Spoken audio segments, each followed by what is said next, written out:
Over the span of his career, Steve Jobs gave dozens of presentations on everything from the original Macintosh in 1984 to the iPad in 2010. And all throughout his career, he presented at a bunch of other events like the Apple Worldwide Developers Conference, Macworld Expo, and Apple special events, to name just a few. Through all that experience, Steve got really good at presenting. So in this video, I want to break down 8 of the exact presenting techniques Steve used to captivate the crowd over and over again, and show you how you can use them to mesmerize your next audience. The first technique is to stick to simplicity in design. One thing that you would never find on a Steve Jobs presentation is loads and loads of text that you could read along with while he was talking. You might get some bullet points, and those would be delivered one at a time, but typically he was a visual guy. Jobs' product launch presentations often featured slides with minimal text and striking images. Let's watch the launch of FaceTime on the iPhone as an example. FaceTime video calling. It's iPhone 4 to iPhone 4. Anywhere there is Wi-Fi, and there is no setup required.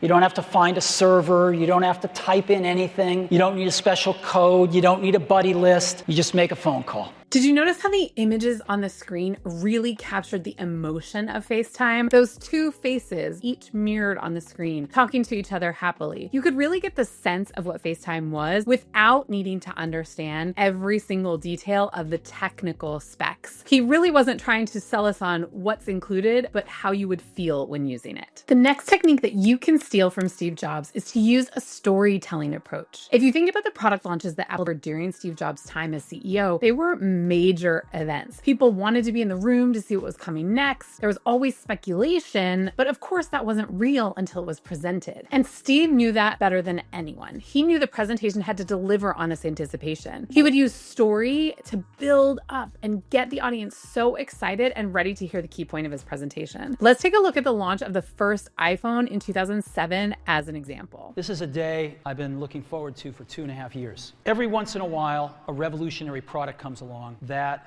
changes everything. And Apple has been, well, first of all, one's very fortunate if you get to work on just one of these in your career. Apple's been very fortunate. It's been able to introduce a few of these into the world. Today, we're introducing 3 revolutionary products of this class. 3 things: a widescreen iPod with touch controls, a revolutionary mobile phone, and a breakthrough internet communications device. Steve told the history of Apple as a revolutionary company to prepare everyone for the revolution that was the iPhone. Then he delivered the idea of the phone, and then he went on to show people how it would change their lives, having the capability of a web browser, a music device, and a phone in their hands. He brought the audience along and got them so excited by telling this story. As I continued on in my research about the best techniques to share with you, I learned that the next technique isn't one that is quite as visible, and that is to take your preparation and your practice very seriously. Now, all these presentations are huge, amazing events, so you might wonder how Steve Jobs got prepared for them. Through my reviews, I came across this article that spoke to how important Steve considered his presentations. Because of this, he believed that rehearsal of the presentation was one of the most important things that he could do. He focused on 5 key elements. First, he would start rehearsing early. He knew that this was so important to be able to make sure that he had plenty of time to work out any issues before it came too close to the time of the presentation. Next, he would refine every slide and every line. He was meticulous. He would make sure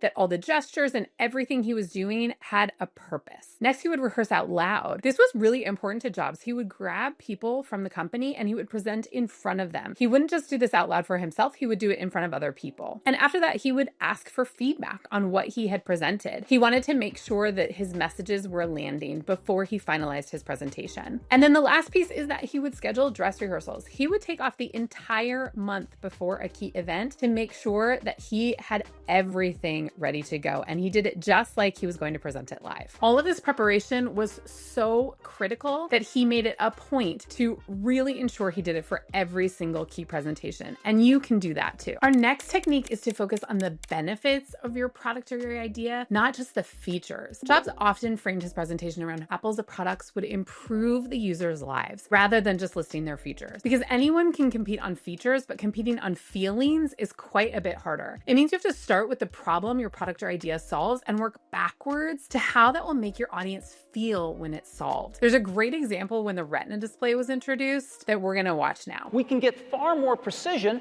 the more pixels we have. And we play all sorts of tricks by putting different levels of gray pixels on that line as well to try to fuzz it for our eye But when we zoom out of this, what you can see is that because we have 4 times as many pixels, we get really, really sharp text compared to what we normally get on displays of lesser resolution. Now, the Retina display has 326 pixels per inch.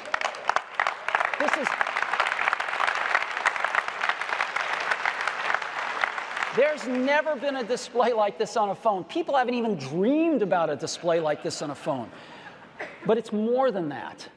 Now, Steve could have just talked about the number of pixels, but it wouldn't have meant anything to anyone. So he showed it first, and then he explained what it was by showing the benefit first and then really showing the example. Now, if you want to create presentations where you show benefits, there's really nothing better to use than something that you can visually show those benefits. For example, you could use something like Piktochart to easily make a graphic using AI that gets across the benefits of your product. So why don't we pretend that we're Steve and we're giving a presentation on the iPhone and we want to share 5 of its key benefits. So I'll head into Piktochart.com and I can go right here and I can create with Piktochart AI. Now we know we said we wanted to talk about 5 benefits of the iPhone. So our topic is 5 benefits of the iPhone. And we're just going to go ahead and make a list. And we're going to use our credit to generate our graphics. Look how fast that was. And it already gave me pictures with iPhones in them. So my iPhone benefits are a seamless ecosystem, a premium design. Look at that, an image with the iPhone already. A powerful camera, a secure platform, the app ecosystem, and perks. So this is a great start that I could easily modify to use in my own presentation. Now, if you're interested in trying that out for yourself, you can try it for free using the link in the description below. The 5th technique that made Jobs such a great presenter was his use of a conversational tone. Even with having the entire presentation planned out and rehearsed down to the most minute detail, Steve still left room to be human and to connect with his audience. Here is a great example of a moment that kept his audience engaged when someone else might have been worried. Networks in here are always unpredictable, so I have no idea what we're going to find. They are slow today. You know, you could help me out if you're on Wi-Fi, if you could just get off.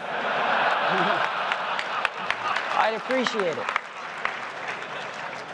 We're having a little problem here. I don't know what's wrong with our networks. I'm afraid I have a problem and I'm not going to be able to show you much here today.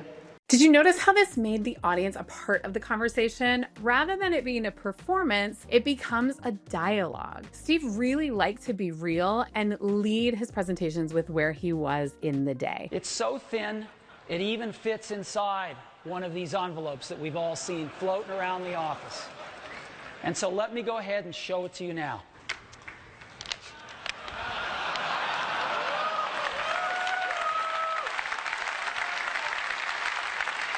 This is it. Let me take it out here.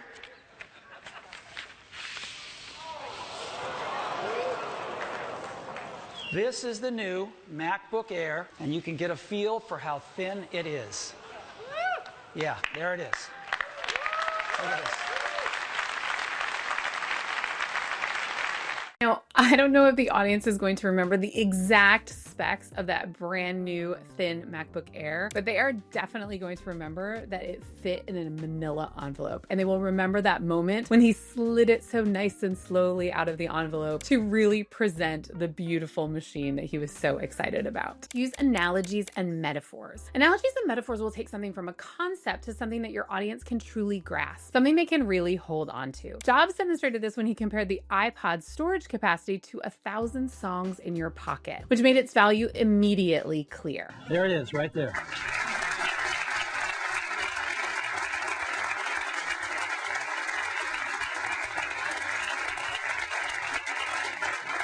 So, this amazing little device holds 1,000 songs, and it goes right in my pocket. This is the top of iPod. You can see the 2 connectors, a FireWire connector, which supplies both the music and the power, headphone jack. This was such a quotable and a memorable line. For your next presentation, is there a way that you could do the same for your audience? Now, the most important technique that made Jobs' presentation so memorable is to present with passion and enthusiasm. Did anyone know that product launches could be so inspiring and engaging before Steve Jobs? I'm not sure, but now they are the gold standard. His passion and love of his products and the work of his team was always on full display. So, you like everything so far? Good. Well, I'll try not to blow it. So I get to talk about iCloud. We've been working on this for some time now, and we're really excited about it. How could you not stay engaged and excited about everything that he has to say when he's so excited? Knowing your product and being passionate about it will do wonders for making your next presentation just as memorable as Steve Jobs. So now that you know all of these techniques, combining them into one presentation will help you to absolutely kill it. But if you're still not completely confident in your presentation skills, that's totally normal. If you want some more help, I have this video right here that you can check out to learn how you can improve your presenting skills pretty much overnight. Also, you can become a master presenter just like the Steve Jobs of the world, and you can completely wow the crowd. I'll see you in the next one, and good luck in your next presentation.